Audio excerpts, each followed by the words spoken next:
Elder Holland, iapil ako. Sa baguhay lang nga sesyon sa pagbansay alang sa General Authority, si Presidente Thomas S. Monson mipasabot og usab sa katungdanan ng oportunidad alang sa naghupot sa Aaronic Priesthood. Diha sa diwa ni ana nga pagpanudlo nga ako mamulong kaninyo. Ang katungdanan nga saktong pagkatuman mutino sa paingnan sa katawhan ug kanasuran. Hilabihan ka mahinungdanon ang baruganan nga ang paghupot sa priesthood giawhag. Busa, karon himua ang matagtaw nga makakat-on sa iyang katungdanan ug pagbuhat sa buhat diin siya nagtudlo diha sa kakugi. Si Presidente Monson mipasabot, ang tawag sa katungdanan hilom nga moabot samtang kita nga naghupot sa priesthood mulihok sa mga buluhaton. Si imo kining buluhaton ug diya sa gahom sa balaan nga priesthood nga magbansay sa priesthood aron mo palambo sa inyong calling sa atubangan sa inyong isigkataw aron ang mga tawo magmaya nga mosunod kaninyo. Kalabot sa inyong katungdanan ang Ginoo miingon, wala ko kamuting uhaa ang pagbuhat sa akong kaugalingong kabubuton, kundili sa kabubuton sa Amahan. Ako nanaog ikan sa langit, dili sa pagbuhat sa akong kaugalingong kabubuton, kundi sa kabubuton sa nagpadala kanako. Tungod kay gihimo ni Jesucristo ang iyang katungdanan. Ang katawhan mahimo nga maluwas pinaagi sa pagsunod sa mga balaod ug mga ordinansa sa Ebanghelyo. Mga kaigsuonan kini ang mga sumbanan nga angay natong sundon. Nakasinati nako niini nga kamong mga deacon, mga teacher ug mga priest, ingon kaandam kasaligan ug makabuhat sa inyong katungdanan sumala sa among pagtugot ninyo. Kami nagdahig kaninyo, ang inyong kamadasigon makatakod, ang inyong abilidad kahibulungan, ang inyong pakiguban makapaligon. Kamo ug ang katungdanan sa priesthood nga inyong gihuptan mahinungdanon sa buhat sa langitong Amahan sa iyang mga anak ug sa pag-andam niini sa yuta sa ikaduhang pag-anhi sa iyang anak.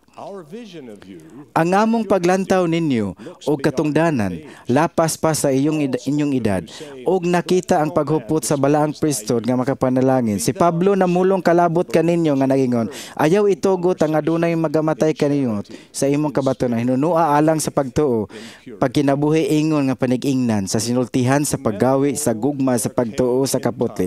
Anaa sa kalakinan sa karaan ang priesthood nga kang Aaron ginganlan. Pinaagi sa mga Levite, mga priest o mga usab mga propeta sa mga anak sa Dios kini mo panalangin kanila.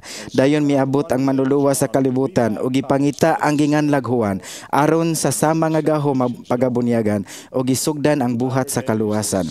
Sa ulahing adlaw kining gahuma gipahiuli og balik sa yuta aron tanang kamatuoran sa ebanghelyo mugamot unta sa kalag nato. Aaronic priesthood, maanindot nga kamatuoran, dali aron kanamo moandam, aron ang katawhan matubos pinaagi sa pinalanggang anak sa Dios. Og siya kinsa nagamit niini nga gahom sa yanong batang lalaki kini dili haom.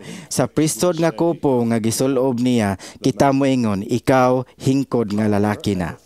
Ang gahom og pagtugod sa Aaronic nga pagkapari, mao ang paghupot sa mga yawi sa pagpangalagad sa mga anghel, diha sa dayag nga mga ordinansa, ang sulat sa Ebanghelyo, ang bunyag sa paghinulsol sa kapasayloan sa mga sala, nga nahiuyon sa pakigsaad sa ug mga sugo.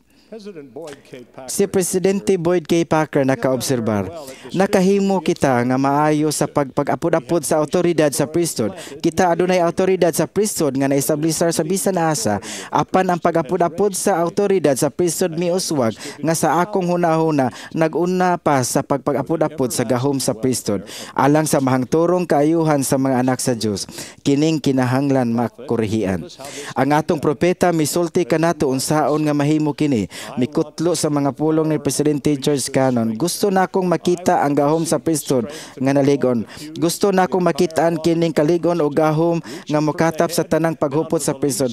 Gikan sa kinatasan nga leader ngadto sa kinagamyan nga labing ubos nga dikon diha sa simbahan. Matagtaw kinahanglan mo tinguha og mutagamtam sa mga pagpadayag sa Dios. Ang kahayag sa langit tagdanag sa iyang kalag ug naghatag kaniya og kahibalo sa iyang mga katungdanan niya nang bahin sa buhat nga iyang responsibilidad sa iyang priesthood.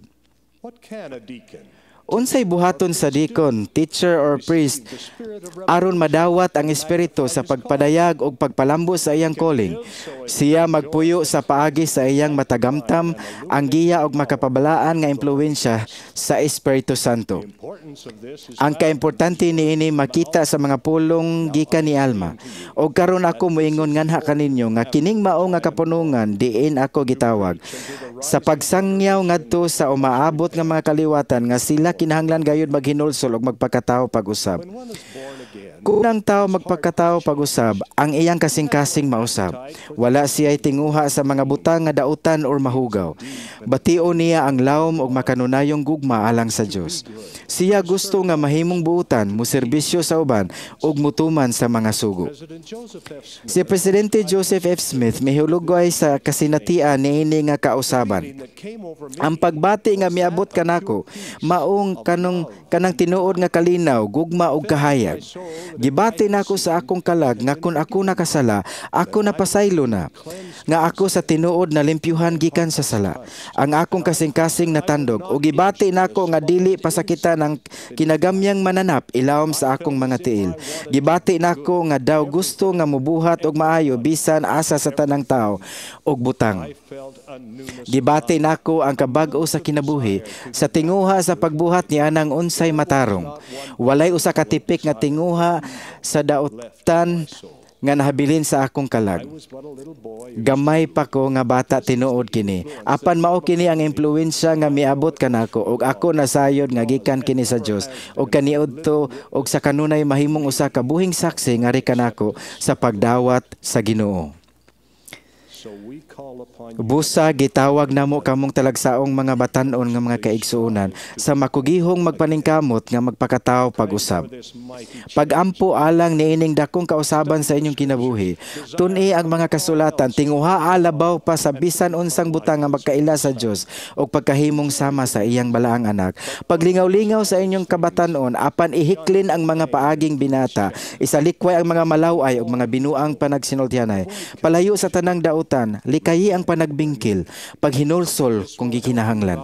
Makatabang kini ninyo nga mutubo sa dungganong kaligdong sa inyong pagkalalaki. Ang mga kinaiya nga sa kaisog, pagkasinaligan, pagpaubos, pagtuog kaayo, mainyo. Ang mga higala ganahan ninyo, ang mga ginikanan mudayig ninyo, ang mga kaigsunan sa priesthood musalig ninyo. Ug ang mga batanong mga babae mutahod ninyo ug mas mahimong maayo tungod ninyo. Ang Dios mo pasidungog ug mopanalangin sa inyong pagserbisyo sa priesthood ug gahom gikan sa kahitasan. Kami mobuhat sa among bahin. Isip mga ginikanan ug mga apuhan kami moandam ninyo alang sa mas maisugon nga pagserbisyo sa gingharian sa Dios. Isip inyong mga kaigsunan mahimo kaming mga ehemplo sa inyong sundon. Dugangan namo ang kaligon sa inyong mga korom. Among paluyuhan ang inyong kapanguluhan sa korom samtang nagamit sila sa mga yawi sa pagpangulo. Hatagan namo kamo og oportunidad aron hingpit nga makatuman sa mga katungdanan sa Aaronic priesthood ug pagpalambo sa ilahang mga calling. Pinaagi sa inyong pangalagad, dagkong mga panalangin ang moabot sa simbahan. Ang mga anghel mamulong pinaagi sa gahom sa Espiritu Santo. Kamo makabuhat usab sa ingon. Samtang mamulong kamo pinaagi sa Espiritu Santo ug mudumala sa sagradong mga simbolo sa sakrament, ang mga lalaki ug babae, mga bata maningkamot sa paghinulsol aron mapalambo ang ilang pagtuo kang Kristo ug makauban nila kanunay ang balaang espiritu. Samtang magpuasa kamo ug mangulikta og mga halad sa puasa, ang mga miyembro maaghat sa pagpayangay sa ilang binuhatan niana sa manuluwas. Ang Ginoo nagpakabana sa kabus, ginalutos ug siya midapit, umanhi ka og sumunod kanako. Ang inyong pagserbisyo sa pagamuma sa mga kabus naglambigit kanato sa iyang balaang buhat ug makatabang kanato sa pabilin sa kapasayloan alang sa kaugalingong mga sala kaniadto. Sa inyong pagduaw sa balay sa matag sakop, ayaw kahadlok ni kaulaw. Ang Espiritu Santo mo hatag ninyo sa mga pulong nga angayng isulti sa pagpamatuod nga ipahayag sa serbisyo nga ihatag. Ang inyong makugihong mga paningkamot sa pagbantay diha sa simbahan sa kanunay magmabungahon. Ang inyong dili pagkaaron ingnon nga kinaiya mo pahumok sa kasing-kasing bisan dili matuhuon. Ang inyong pagdapit sa uban nga mukuyog ninyo sa simbahan sa pag-ambit sa sakramento uban ninyo ug sa pagserbisyo uban ninyo mahimong maabi-abihong kahayag alang ni adtong nawala diha sa mga anino diin ang kahayag sa ebanghelyo hapit na maawp o wala na gayud musiga. O akong minahal nga mga batanong mga lalaki, ayaw pasagdi ang mga hiyas nga naa kaninyo nga inyong nadawat dihang ang Aaronic priesthood gihatag og kamo na ordinahan. Kay kita wala sa Dios sa tagig espiritu sa katalaw, kundili sa espiritu sa gahom ug sa gugma ug pagpugong sa kaugalingon. Busa ayaw ikaulaw ang pagpahima tuod alang sa atong Ginoo. Pakigambit sa ebanghelyo pinaagi sa gahom sa Dios. Nga nagtawag kanato sa pagtawag ngadto sa kabalaan nga iyang gihatag kanato diha kang Hesukristo sa wala pa ang kapanahunan nga walay kinutuban. Ang atong minahal nga propeta mitawag kaninyo pagdala sa bandila. Saludo kami kaninyo, nagampo alang kaninyo, nagmaya sa pagserbisyo ug naghatag og pasalamat sa Dios alang sa gahom sa inyong makaluwas nga pangalagad. Muhatag ko sa akong pagsaksi ang Dios mao ang atong amahan sa kangturan ug nagpuyo sa kalangitan. Si Hesukristo mao ang balaang anak sa Dios, ang manunubo sa kalibutan. Ug kamo sa Aaronic priesthood mao ang iyang mga representante dinhi sa yuta sa pangalan ni Hesukristo. Amen.